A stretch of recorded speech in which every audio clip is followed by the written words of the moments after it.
Yaani mchungaji, mpaka umetuona tumefika hapa tuna matatizo. Hayo matatizo yenyewe sio madogo, makubwa. Wewe ujikwai. Mna matatizo?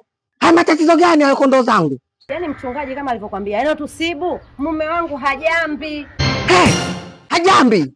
Mie mchungaji nishakula hayo maharage wanaosema nishakula hadi kunde, lakini wapi? Ana muda gani hajambi?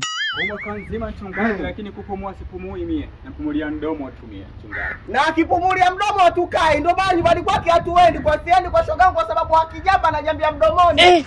Hem, tufanyie maarifa mchungaji. Tumeshahangaika vya kutosha, siji kalogwa mume wangu. Hapo ndo hatuelewi. Tunataka maombi mpaka tunataka maombi tena. Wewe ujikwai. Ai, ribashanda ribasaka. Tuingie katika maombi ili tumwaibishe shetani. Bwana pewe sifa. Amen. Nipe tena. Amina kubwa.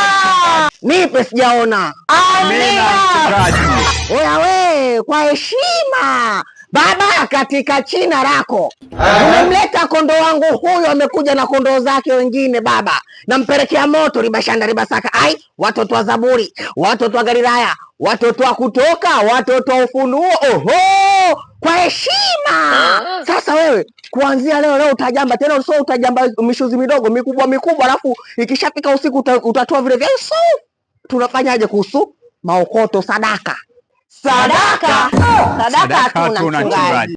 Sadaka hamna? Yaani mimi acha tunaendelea kupumulia mdomo. Kwa staili ya mchungaji, acha ajambie mdomo. Wewe ujikwai.